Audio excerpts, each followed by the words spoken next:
Conditions of receiving. I want to begin by telling you what is a condition. It is a demanded activity that allows access of your own treasure. For example, I may be having 200,000 in my bank account, and I want that money. It belongs to me. I am the one who deposited it there. So one condition, I must have an ATM or a check or an identity card. And if it is an ATM, I will also have another condition. I must know my PIN. If I put wrong PIN, password, then I will not get my money. It is my money, and I will not get it also. In the book of Ephesians, chapter, we want to look at this powerful verse. Ephesians, go to Ephesians chapter 1, verse 3. Bible says, "Blessed be the God and Father of our Lord Jesus Christ, who has blessed us with all spiritual blessings in heavenly places in Christ." That scripture confirms that God has already blessed us. So the blessing is already ours. What is preventing us is condition. The thing is already given unto me, but the condition is denying me. So I have got the money in the bank, but I don't have the PIN. I lost my ID, or I don't have the ID. The condition will keep that money there. It's like when somebody has died.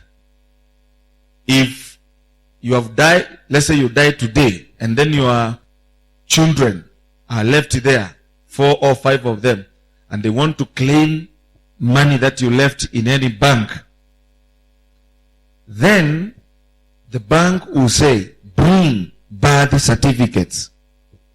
Then go to the lawyer, swear an affidavit. This thing is yours, but there is a process you must undergo for you to get it. That is what we call condition. Condition is a demanded act, document, or device. Is something which is needed to prove that you own it. And it is conditions that are keeping you from everything that you desire in your life. Because the Bible says that whatever you desire, ask, and it shall be given unto you. Now the asking process. I want to ask the ATM to give me money. So one, I will insert the card. Second thing, I will put the right PIN. And then I will go to withdrawal. Then choose the amount. Then enter. That is asking. I want to ask for a job. I write an application. Asking process. So conditions of receiving is a major lesson for any growing believer. If you have to make it, you have to concentrate with the conditions. If now I want 1 million, that is my need. 1 million is there. In Kenya there is 1 million. But there is a condition. There is something I have to do to get it. It is not there for me to go and collect and go. It is there for me if I I meet the condition. If I don't meet the condition, I will leave it there. I want a very good shoe. It's there in the shop. Now, I want you to look at this. Even diseases have got condition. Even diseases have got condition. Because you see, I've shared with many people that are sick. And my problem is always one. How did the disease come? Then they will tell me it began with a dream. They will tell me, and you have to know that things that I've realized with very sick people, not people that are going to hospital and then they are released, outpatients. I'm talking about inpatients, people that are deadly sick. Not even somebody who is admitted and is about to get out of hospital. Somebody who is sensing death coming. I've been talking to them. When I ask them, what is the problem? There is something that I've learned, and I've learned that one clearly. They tell me, you see, I did this. Like now one was telling me, I did evil before the Lord. And I asked, what is the evil that you did? He said sometimes back, I was born in a polygamous family. My father had 3 wives. And we knew the new wife, the youngest, was a witch because of the family where she came from. So my mother used to cry and ask why those old days. Why did my father do this? So I decided to end my mother's tears. And I poisoned their food and they died, all of them. 1, 2, 3. Cleared, buried. Nobody knows that. Only me on this bed who knows. This is where the disease came from. I have my cousin who became very sick. Totally sick. And then she told me, I am dying, but there is something I want to tell you. Kuna wakati nilipata mtoto, na siku anataka huyo mtoto. Kwa hivyo nilikashika kakiwa na just 6 days. Nikalala namna hii, nikakashika, nikakaleta, kagonganisha kwa ukuta, nikaweka kwa paper bag, nikaweka kwa takataka. I did that one. There is a condition of receiving diseases. There are those things that you have to learn.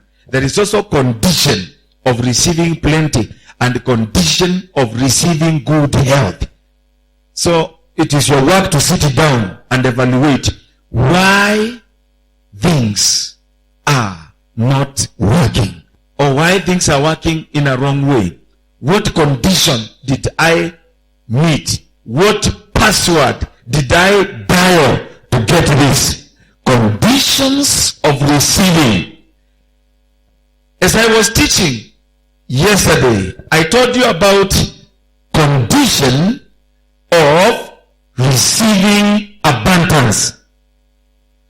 And I told you it is clear that you pursue God's agenda in your life. And then you forget about your agendas.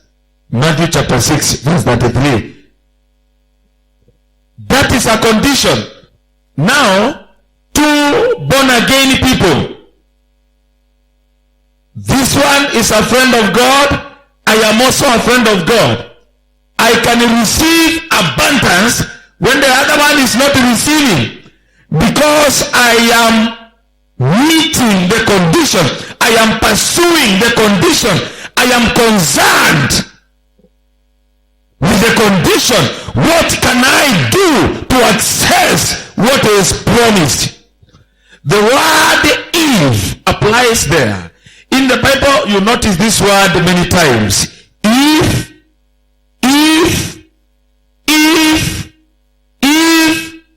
let's see, Genesis chapter 4, verse 7. If thou doest well, shalt thou not be accepted? Do well, and you shall be accepted. Cain and Abel, things are showing here. If thou do well, thou shalt word if used there is the most used word in the Bible. The shortest used word in the Bible is that. If thou shalt walk, if you will become a blessing, and if you will listen to me diligently, if I am. 2009, God brought a dream. And I've never forgotten that day because of the condition which I was in that time. It was a terrible condition. House closed. What happened? We were living in a single house, in a very, and actually we were in what we call pathetic condition. Sympathy, something that you have to sympathize with. That is 2009. But it was bedroomed. It is not a single house, it is called bedroomed, not bedroom. In that time we were in Umoja 2. And then the owner of the house was working in Barclays Bank and had not paid several loans, was a defaulter. So people were coming to look at the house, to auction the house, and were inside. 2009, that's when this ministry was kicking off, because 2nd February 2009, that is when we held the first service in this ministry. That's when we held the first service. The church was moving from Kayole, Soweto. To that place, we were paying 6,500. But there was a major problem. We were receiving visitors like visitors coming for interventions. And then some people could travel from Mombasa, others from Eldoret. And when they come, they have to spend a night in our house. And then the house is bedroomed. That means that you have got 2 rooms. There is no kitchen. And there is no. What is the meaning of bedroomed? You don't understand. It's 2 rooms. So cooking, bedroom. And then these people, we had the mattresses. They have to sleep in the sitting. But the problem is that if they are both the males and the females, we have to spend with some in the bedroom and others in the sitting. So when you are asleep, if you have to go to toilet, you cannot go. You step on somebody. You have to stay there and pray God. Every break applied. So we used to tell God, why this? And God wanted to test our humility during that time. That is the time we received visitors like nobody's business. Maids beaten by their masters, they come there. I remember one coming with blue slippers and red slippers, and they came crying, I've come to stay here. We said welcome. Another one, husband dead, chased by relatives. The funeral is going on. Come and they stay here. A whole OCPD of Bomet came with his wife and the children. They are visited. No, we can't spend in our room here. That's the life that we were living. And we were really asking God to have mercy on us. So, during that time, the house was full. The first room, full. The bedroom, full. The children, bedroom. With another lady called Lillian Koske. We are full there. That was the time when I used to talk to sleep. You didn't want to sleep because you know how the condition is. But God brought a vision during that time. A big paper with only one word. I and the F. Eve. Only that. And I heard a voice, and he said, this is the most repeated word. The most, and this is the shortest and the most repeated word in the Bible. Then I woke up and began to meditate on that word. The word Eve. That is what he showed me, the conditions of accessing your blessings. Everything that God designed for you is already released. Good health is released.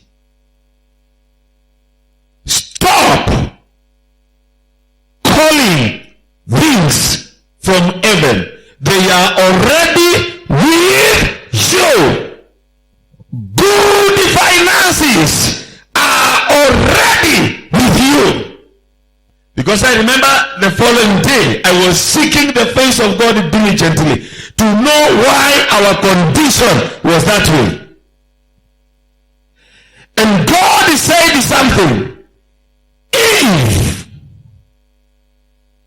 you will multiply your commitment, I will blow the whistle of prosperity. So I took a paper and pen and I said, what am I not doing? I introduced visiting alms to destroy devils during that time. I introduced writing testimonies. I'll never waste any testimony during that time. I introduced fellowship. People that were coming there, you not only come here, we discuss about your problem. We are going to have fellowship here and pray, not minding the size of the house. I introduced a mobile phone line that I will spread all over. If you are attacked, make sure you call this number. I will come and destroy the devils. I introduced hospital ministry. If the condition is never sweet, the condition is never sweet, the condition is never sweet. That is something that I learned. Yes, you want $1 million. But to get it, you will really sweat. Yes, you want good health. But to get it, you will start it. Jiulize, unajua wewe unaonanga tu nimesimama hapa na kuambia long life. Enda Psalms chapter 90 verse 10. Bible says, tumepatiwa 70 years. Angalia ulizaliwa lini? 1980 plus 70, 2060. That is the year you are here with the Lord. Ongeza hii ingine 80. Iko hapa Psalms 90:10. Ongeza 100. Iko Isaiah 65 verse 20. Let me tell you. It didn't come easy. It didn't come easy. One verse kuiweka ndani ya nafsi. I remember sometimes I had to get a basin, put my legs there so that I may not sleep, and then I'll keep on working on that, cramming the verse and meditating the verse mpaka ingie. Up to now nasemanga kitu kimoja, like now we thank God we have got the pastors here. Leo tulikuwa na mama and a very strong rebuke came from God, and he was saying, now go and sit with all officials including the pastors. Tell them I God. Can you see God with this? I'm going to give people one. And people will never love to be officials of this church. That's why I want to announce some of the officials should begin resigning now. After this service. Because the going will not be easy. When we are delivering people here, kwa nini sasa mtu mzima ambaye ashafunzwa nguvu inatoka kwa mstari wa Biblia. Look here, we are in the service here. I don't know how you use who here. No, come pastor. Huyu, now lie down here. Huyu ni mtu ameatakiwa. Miguu iwezi kuamka. Mapepo imemshika. Na akiamka atachukua viti hapa, agonge mtu. Na hii ni kanisa mzima. Always we make sure there is an official around there. Then mama mzima, tuseme kama wewe, simama. Umeishiwa kabisa. Wakati watu wanakemea, wewe uko na kamstari kamoja. Proverbs 18:10. In Jesus' name. In Jesus' name. That is only what you have. Una mistari ingine. Unajua, when we go to war, and this is how we were doing deliverance. Na ndio niliona kuku imetoka ikiwa hai ndani ya mtu na ikabasti ikakuwa moto ikaenda. And I tried to stop people whether they saw what I saw. Nobody could stop. Niliona hivyo kwa deliverance. Jini ilitoka kuku ilitoka nikiona mna na ikaenda potea. Very powerful deliverance. Mama ambaye alikuwa amengojeka kuinama hivyo, alikuwa ameshikwa mgongo, alisimama straight, na hata wa leo ako straight namna hiyo, na amezaa watoto wawili. Something done.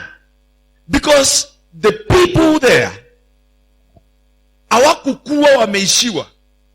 Ikiwa ni mtu ambaye ako kwa praise kama wewe, alikuwa akikuja kanisani, si ati amebeba sadaka peke yake. Anajua mimi ni official wa Jesus Solution Temple. Anakuja amebeba mistari, verses kama 20. Kikilipuka anaanza, no weapon formed against him will prosper in Jesus' name. No, his days are 90, his days are 70, as it is written in his Psalms. Not people saying one verse, in Jesus' name, Jesus' name. No, one. How can you kill a lion with one arrow? Ukiachilia hiyo, ukose, utakuwa sapa ya simba. The officials that are in the church, waache kutoka nyumbani amebeba Biblia na sadaka peke yake. Akiingia hapa kanisani, akuwe amebeba mishale kama 20. Wacha pepo ilipuke. Mimi niko tayari. Nitaachilia Ephesians chapter 1 verse 3. God has blessed us with all the blessing. God has blessed him with all the blessing. He shall not die. He shall live to declare what the Lord has done. Blessing and the riches are in his house. He is born of God. Can you see this? It is the word spoken that releases the power. Now, sit down. Kuja ukae, pastor. Kanisa ambayo imeishiwa inafanyanga deliverance ikuwe na shida. We were a battalion of 9 people. Na tulikuwa tukiingia kanisani, tunaingia tumebeba. Unaona mtu tu akiimba na iwe shangwe, lakini huyo mtu amebeba mistari kama 60. Iko ndani ya mwili, haiko ndani ya Biblia. Mistari iko ndani ya mwili. Kwa sababu verse ndio password ya kureceive what you need. Kwa hivyo mchungaji alikuwa akienda akisema in Jesus name. Mtu akifanya hivyo kuisha, ndiye atajua ya kwamba jeshi ilikuwa na bunduki na risasi. Sitaachiliwa kutoka nyuma. In the name of Jesus, there is no weapon formed against her that will prosper. In the name of Jesus, they will come in one way, they will go in 7 ways. In the name of Jesus Christ, he is not the tail, but the head.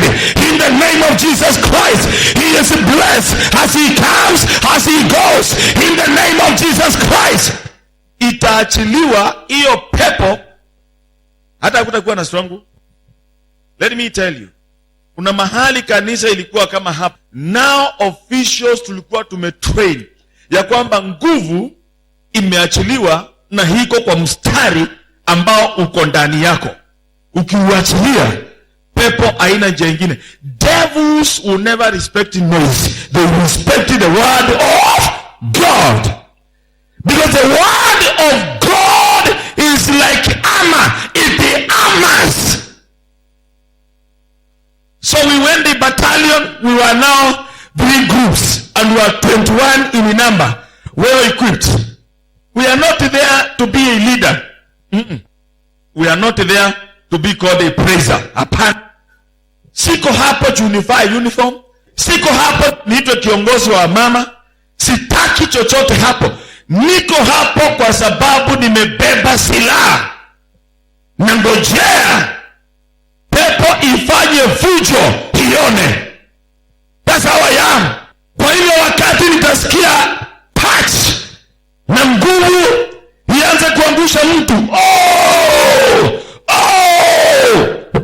mkono wangu nikiweka namna hiyo, nitaachilia Isaiah 54 ikose kudunga, niachilie Psalms 90:10 ikose kudunga, Psalms 91 niachilie. So the thing is that I am loaded. I come to the church loaded. Can you imagine? Game ranger, askari ambaye analinda wanyama, ameenda msituni akasema anaenda kujisaidia kidogo, na ameenda na akapinduka akaangalia upande ule ambao ametoka, na akatoa trouser yake, na akiinama asikie na simba atokee. Now is here. There is no gun, there is no bullet. What next? What next? You see, when the Bible is talking to you in the book of 2 Timothy chapter 2, and I want you to look at that word in a very clear way. When the Bible is talking to you, everybody, Bible is talking to you now. The book of 2 Timothy, open there, chapter 2, that's where we want to look at it. Verse 3. Thou therefore endure hardness as a good soldier of Jesus Christ. As a good soldier of Jesus Christ.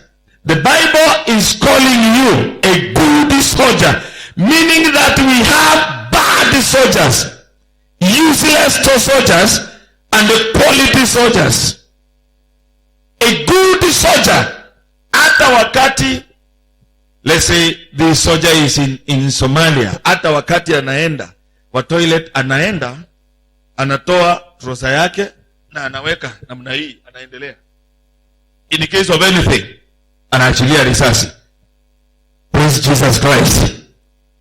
Is ever carrying there, hata wakati anakunywa chai, they will go 4 of them, 2, their gun will be here, and then they will use one hand, chai, mkate mkono mmoja, ikiwa tayari, and the others guarding.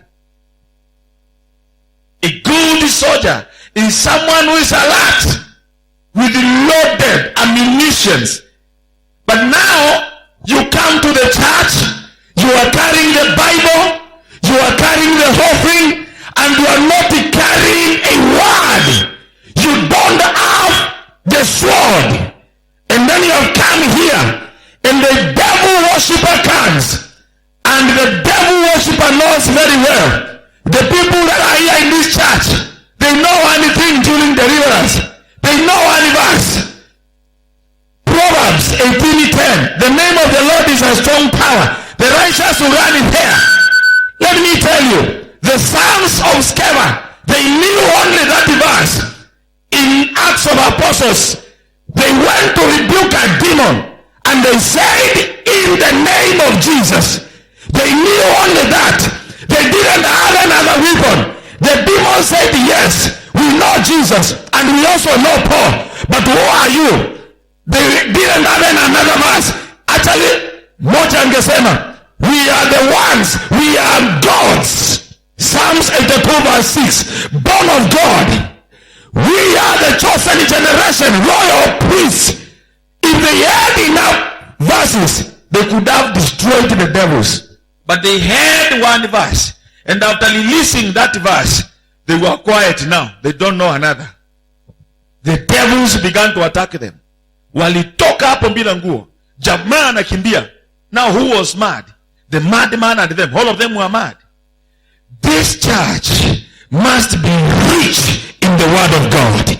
When you carry enough word, you cause breakthrough to happen. Wacha nikwambie siku moja utashtuka. Utakuja kushtuka. Tulitoka hapa nikapeleka ndugu ambaye alishambuliwa. Kuna wale wa ndugu ambao ni wa ndugu lakini pia ni wakora. Alienda akacheza cheza huko na bibi ya mwenyewe.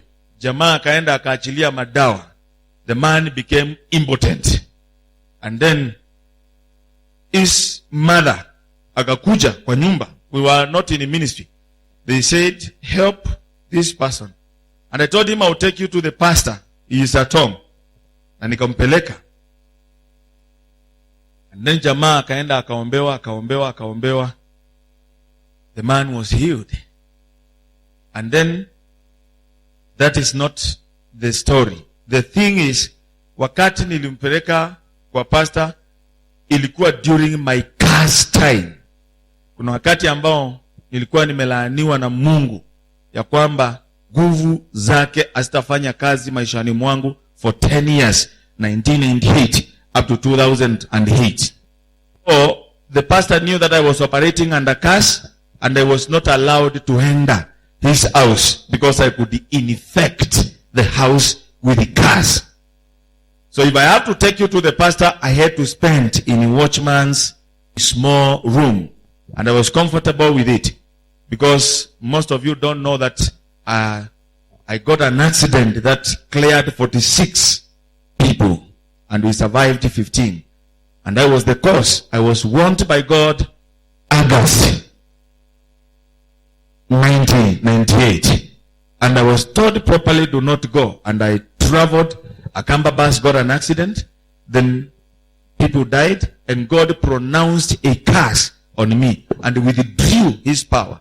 I had already done divinity, done mass communication. I was very powerful in preaching. But the power was not there. I can preach. But if it comes to demon, I say, go. The demon will never go by all means during that time. So I was preaching without the power of God. I was operating under God's curse. And God said, I will lift that curse August 2008. And it happened that way. I served my sentence imprisoned by God.